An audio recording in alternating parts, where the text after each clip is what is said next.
Brought to you by V-Guard, co-powered by Sensodyne and Vimal. ಬಾಯಲ್ಲಿ ಹೇಳಿ ಕೇಸರಿ. Associate sponsor Ultratech Cement. Rahul Gandhi ಅವರು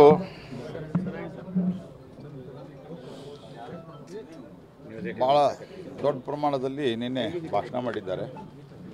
mass rape ಇತ್ಯಾದಿ ಇತ್ಯಾದಿ.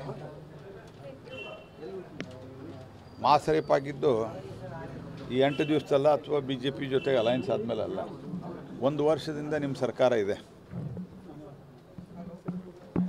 ನಿಮ್ಮ ಸರ್ಕಾರ ಏನು ಮಾಡ್ತಾ ಇತ್ತು? ಮತ್ತು ನಾನು ಪ್ರಶ್ನೆಗೆ ಕಾಂಗ್ರೆಸ್ ಪಾರ್ಟಿ ಒಬ್ಬನೇ ಉತ್ತರ ಕೊಟ್ಟಿಲ್ಲ.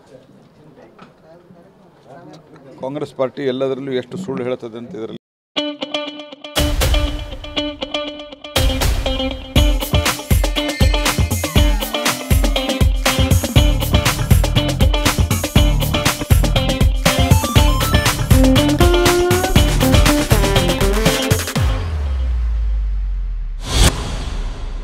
ಭಾಳ ಸ್ಪಷ್ಟ ಆಗ್ತದೆ. 21ನೇ ತಾರೀಕು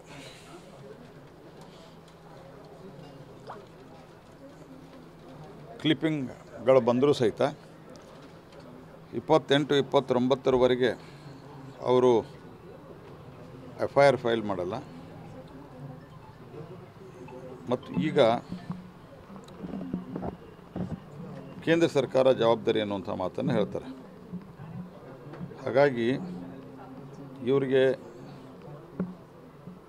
ಎಲ್ಲದರಲ್ಲೂ ಪೊಲಿಟಿಕ್ಸ್ ಮಾಡೋದು ಬೇಕಾಗಿದೆ. ಪ್ರಜ್ವಲ್ ರೇವಣ್ಣ ವಿಚಾರದಲ್ಲಿ ಲುಕ್ಔಟ್ ನೋಟಿಸ್ ಕೊಟ್ಟಿದ್ದಾರೆ ರಾಜ್ಯಸಭೆ. ಈಗೆಲ್ಲ ಇಷ್ಟೆಲ್ಲ ಅದರಲ್ಲಿ ಮಾಧ್ಯಮದವರಿಗೂ ಧನ್ಯವಾದ ಹೇಳಬೇಕು. ಇಷ್ಟೆಲ್ಲ ದೊಡ್ಡ ಪ್ರಮಾಣದಲ್ಲಿ ಒಂದು ಜನರನ್ನು ಬಡದೆಬ್ಸಿದ ನಂತರ ಈಗ ಲುಕ್ಔಟ್ ನೋಟಿಸ್ FIR ಮಾಡಿದರೆ ಅರೆಸ್ಟ್ ಆಗಿಬಿಡ್ತಿದ್ರಲ್ಲ. ಇಲ್ಲಿ ಜಪಾನ್, ಜರ್ಮನಿ ಎಲ್ಲ ಅಡ್ಡಾಡ್ತಾ ಇದ್ದಾರೆ, ಅದೆಲ್ಲ ಹೋಗೋಕ್ಕಾಗ್ತಿರ್ಲಿಲ್ಲ.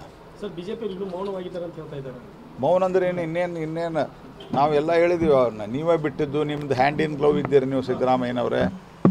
21ನೇ ತಾರೀಕು ಬಂದರೂ ಸಹಿತ ಸಿದ್ದರಾಮಯ್ಯನವರು ಬೇಕಂತಲೇ FIR ಮಾಡಿಸ್ಲಿಲ್ಲ. ಸಿದ್ದರಾಮಯ್ಯನವ್ರದ್ದು ರೇವಣ್ಣವ್ರದ್ದು ಏನೋ ಒಂದು ಹೊಂದಾಣಿಕೆ ಇದೆ.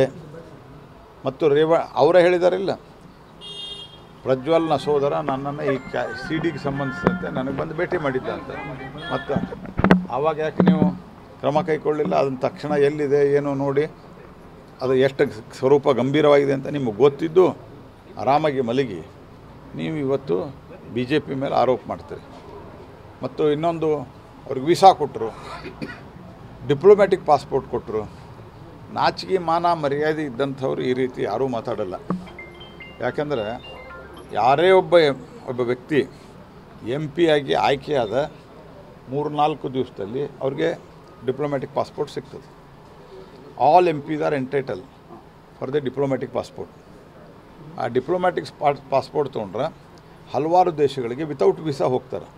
ಆನ್ ಅರೈವಲ್ ವೀಸಾ ಇರ್ತದೆ. ಅದು ಇಷ್ಟು ಗೊತ್ತಿಲ್ಲ ಸಿದ್ದರಾಮಯ್ಯನವ್ರಿಗೆ ಮತ್ತು ಇಲ್ಲಿ ಮಾತನಾಡ್ತಾ ಇರುವಂಥ ಬೇರೆ ಬೇರೆ ಕಾಂಗ್ರೆಸ್ಸಿನ ನಾಯಕರಿಗೆ, DK ಶಿವಕುಮಾರ್ಗೆ. ಏನು ಮಾತಾಡ್ತಾ ಇದ್ದೀರಿ ನೀವು? ಹಾಗಾಗಿ ಎಲ್ಲವೂ ಕೇಂದ್ರದ ಮೇಲೆ ಹಾಕಬೇಕು ಅನ್ನುವಂಥ ಒಂದು ಪ್ರವೃತ್ತಿ. Thank you. ಪ್ರಜ್ವಲ್ಗೆ ಮೊದಲೇ ಗೊತ್ತಿತ್ತು, ಬಿಜೆಪಿ ಮೊದಲೇ ಮಾಹಿತಿ ಇತ್ತು, ಆದರೂ ಅದರ ಪರವಾಗಿ ಹೆಂಗೆ ಪ್ರಚಾರ? ನೋಡಿ, ನಮ್ಮ ಕಡೆ ಯಾವುದೇ ರೀತಿಯಾದಂಥ ಮಾಹಿತಿ ಇನ್ ದಿ ಸೆನ್ಸ್ ಯಾರಿಗೋ ಒಬ್ಬರಿಗೆ ಟಿಕೆಟ್ ಕೊಡಬೇಕು, ಯಾರಿಗೋ ಒಬ್ಬರಿಗೆ ಪ್ರಮೋಷನ್ ಆಗಬೇಕು ದೊಡ್ಡ ಮಟ್ಟದಲ್ಲಿ ಅಂದಾಗ, ಈಗ ಯಾವುದೇ ಆರ್ಗನೈಸೇಷನ್, ನೀವು ನಮ್ಮ ಆರ್ಗನೈಸೇಷನ್ದಲ್ಲಿ ಪ್ರಮೋಷನ್ಗಳು ಬಂದಾಗ ಎಲಿಗೇಷನ್ ಹಾಕ್ತಾರೆ. ಈಗ ನಮ್ಮ ಇದರಲ್ಲಿ ಡಿಪಾರ್ಟ್ಮೆಂಟ್ನಲ್ಲಿ ಅನೇಕ ಎಲಿಗೇಷನ್ ನಮ್ಮ ಹತ್ರ ಬಂದಿರ್ತಾರೆ. ಆ ಎಲಿಗೇಷನ್ದಲ್ಲಿ ಏನಾದರೂ ಒಂದು ಮಿನಿಮಮ್ ಆದರೂ ಪ್ರೂಫ್ ಸಿಗಬೇಕು. ನಮಗೇನಾದರೂ ವಿಡಿಯೋನ ಸಿಗ್ಬೇಕಂತಿಲ್ಲ, ಈ ರೀತಿ ಆಗಿದೆ ಅಂಥೇಳಿ. ಒಂದೆದ್ದು ಒಂದು ಯಾವುದೋ ಪತ್ರ ಬಂದಿತ್ತು ಅಂತ ಹೇಳ್ತಾರೆ, ಅದರದ್ದು ಸತ್ಯಾಸತ್ಯತೆ ಬಗ್ಗೆ ಇನ್ನೂ ವೆರಿಫೈ ಆಗಿಲ್ಲ.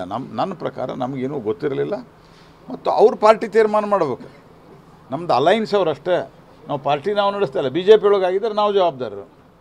ಈಗ ದಿನೇಶ್ ಗುಂಡೂರಾವ್ ಹೇಳ್ತಾರೆ, ಜೋಶಿ ಅವರಿಗೆ ಎಲ್ಲ ಗೊತ್ತಿತ್ತು ವಿಚಾರ, ಅವರೇ ಯಾಕೆ ಮುಚ್ಚಿಟ್ರು ಅಂತೇಳಿ. ಅಲ್ಲ, ಅವ್ರಿಗೆ ಗುಂಡೂರಾಯರಿಗೆ ಅವ್ರ ಕನಸು ಬಿದ್ದಿತ್ತು, ಜೋಶಿ ಅವರಿಗೆ ಗೊತ್ತಿತ್ತು ಅಂಥೇಳಿ. ಗುಂಡೂರಾಯರು ಬೆಂಗಳೂರಾಗಿರೋರು, ನಾನು ಹುಬ್ಬಳ್ಳಿಯಲ್ಲಿರೋವನು. ಆದರೆ ಗುಂಡೂರಾಯರು ಮಂತ್ರಿ ಇದ್ದಾರೆ, ಅವರಿಗೆ ಗೊತ್ತಿರಲಿಲ್ಲ, ನನಗೆ ಗೊತ್ತಿತ್ತು. ಅವರು ಗುಂಡೂರಾಯರು ಒಬ್ಬ ಸ್ವಲ್ಪ ಸೆನ್ಸಿಟಿವ್ ರಾಜಕಾರಣಿ ಅಂತ ಅಂದ್ಕೊಂಡೇನೆ. ಅವರು ರಾಹುಲ್ ಗಾಂಧಿ ಜೊತೆ ಮಾತಾಡಬೇಡ ಅಂತ ಅವ್ರಿಗೊಂದು ಸಲಹೆ ಕೊಡ್ತೇನೆ. ಬ್ರಾಟ್ ಯು ಬೈ ವಿಗಾರ್, co-powered by Sensodyne and Vimal. ಬಾಯಲ್ಲಿ ಹೇಳಿ ಕೇಸರಿ. Associate sponsor UltraTech cement.